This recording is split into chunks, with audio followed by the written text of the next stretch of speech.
Está escrito na palavra: professor é aquele que professa, ou seja, aquele que se faz porta-voz de uma mensagem na qual ele na maioria das vezes compactua, ou que no mínimo entende o conteúdo.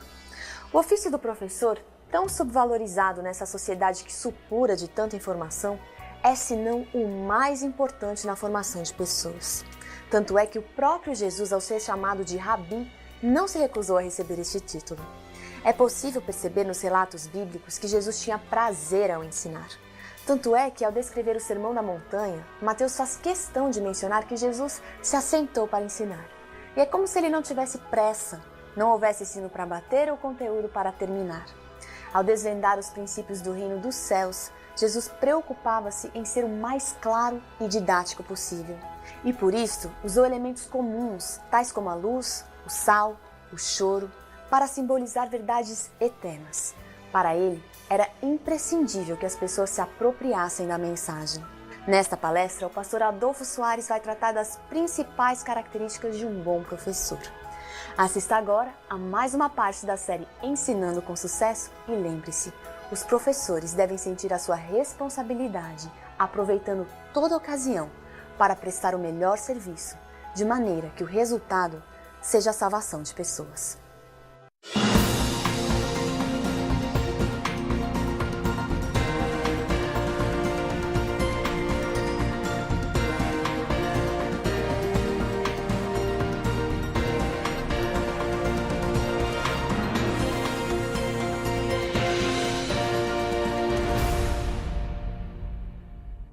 Vivemos numa época em que, devido à grande quantidade de informação, é necessário o preparo mínimo para identificar, selecionar e apresentar aquilo que de fato será benéfico às pessoas.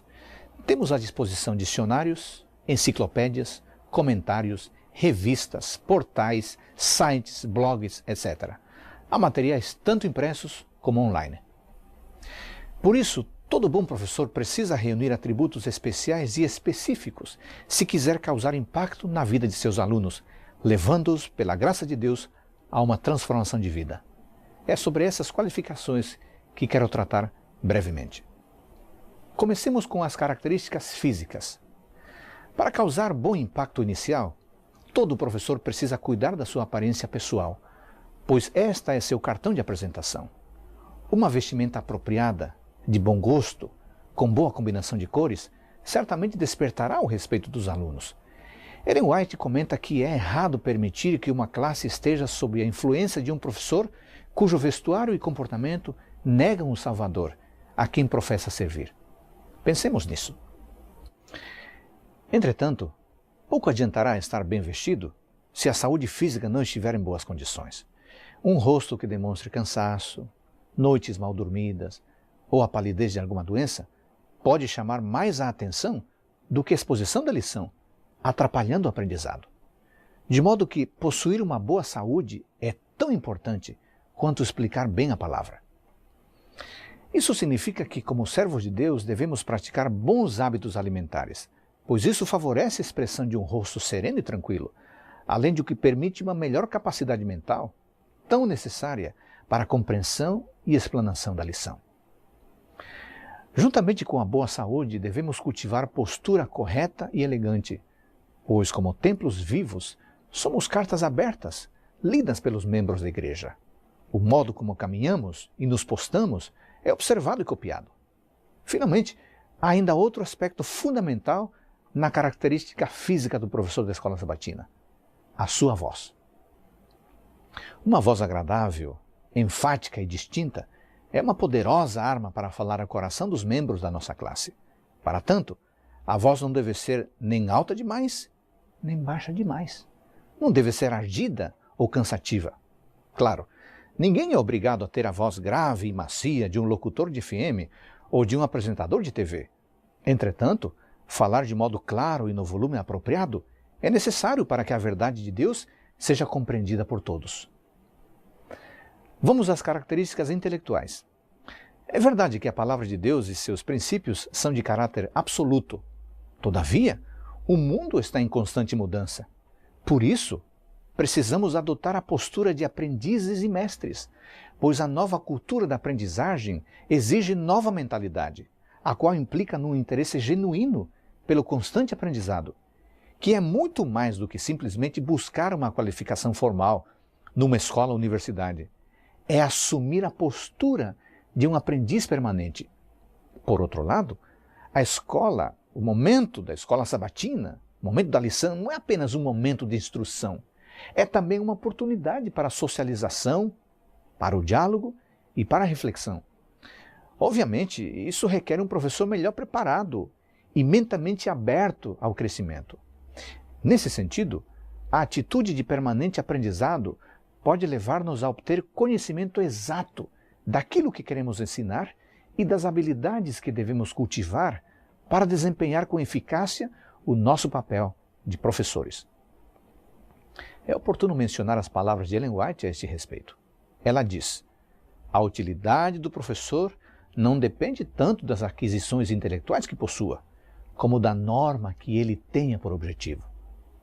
Por outro lado, a mesma Ellen White também afirma que o verdadeiro professor não se contenta com pensamentos obtusos, espírito indolente ou memória inculta. Procura constantemente consecuções mais elevadas e melhores métodos. Sua vida é de constante crescimento. Podemos concluir que, embora os aspectos intelectuais não sejam o único componente do preparo do professor, é fato de que sem um preparo intelectual apropriado, o nosso papel fica sensivelmente prejudicado. Tratemos agora das características sociais. O professor da escola sabatina precisa cultivar e desenvolver relacionamentos positivos com os membros de sua classe. É necessário demonstrar alegria e otimismo, não levando desânimo aos alunos. Manter o otimismo não significa viver num mundo irreal ou dizer que tudo está bem, quando na verdade não está nada bem. Significa ter esperança de que, após longos dias difíceis, Deus está preparando bênçãos e conforto. Além disso, precisamos desenvolver sensibilidade, espírito compreensivo e serenidade, a fim de interpretarmos corretamente determinadas atitudes de nossos alunos.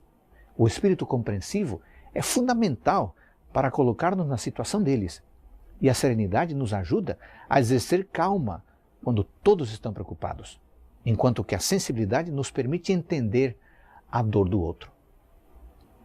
Mas não basta apenas sermos compreensivos e serenos. O professor da escola sabatina precisa ter senso de humor. Como Ellen White diz, o professor pode ser reverente e, todavia, alegre. Um professor alegre, sorridente, que sabe se divertir, atrai os alunos para a sua fé e para a sua maneira de viver.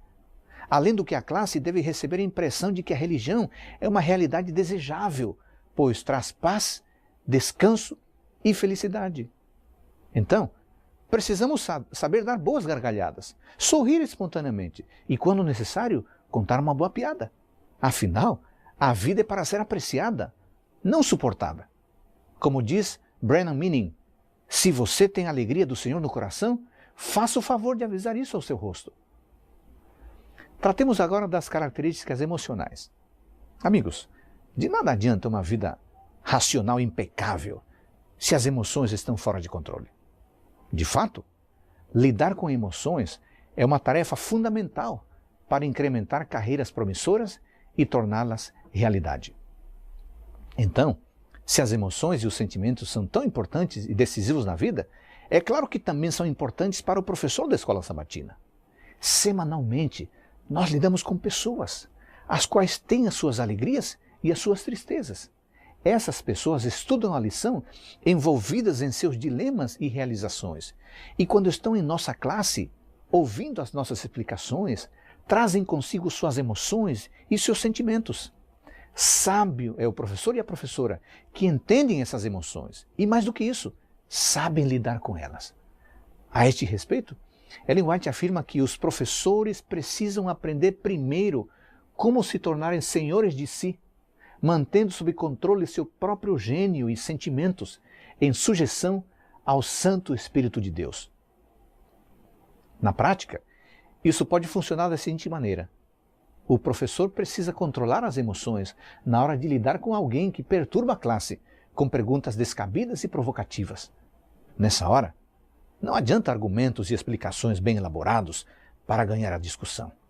O que de fato é necessário é um professor que saiba conduzir o diálogo, mantendo os corações abertos para o aprendizado e a transformação.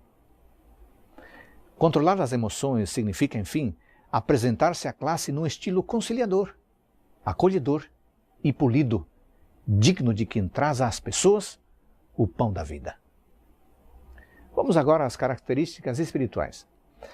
O ensino cristão é uma atividade espiritual.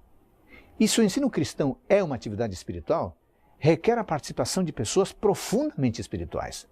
Ou seja, os professores da escola sabatina devem ser, acima de tudo, líderes espirituais, modelos nos quais os membros da classe possam se espelhar.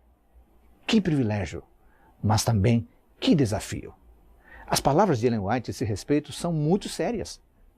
Ela afirma que todo professor da escola sabatina deve ser um seguidor de Cristo. E os que não se identificarem como discípulos dele, mostrando por uma vida coerente que são cristãos, não devem ser convidados para professores da escola sabatina, pois necessitam de que alguém primeiro lhes ensine os princípios fundamentais do amor e do temor de Deus. De modo que o professor da escola sabatina precisa praticar submissão completa à vontade de Deus, permitindo que ele lhe dirija a vida. Dessa maneira, haverá um senso vívido, real, da presença divina. Isso o fará viver com consciência e com responsabilidade. Além do que, sentindo-se alvo do amor e cuidado de Deus, terá profundo interesse pela salvação dos outros. O impacto de uma lição de escola sabatina está fortemente ligado à maneira como o professor conduz o momento de estudo. Ótimos temas podem não ter o efeito esperado se o professor não conduziu o estudo da maneira adequada. Por isso, quero mais uma vez enfatizar o papel do professor e da professora.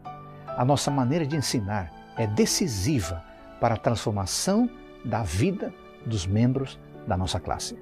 Querido professor e querida professora da escola sabatina, que Deus abençoe o seu ministério, a fim de que você continue sendo uma bênção, sábado após sábado, na sua classe, e que o Espírito Santo o capacite para este sagrado magistério.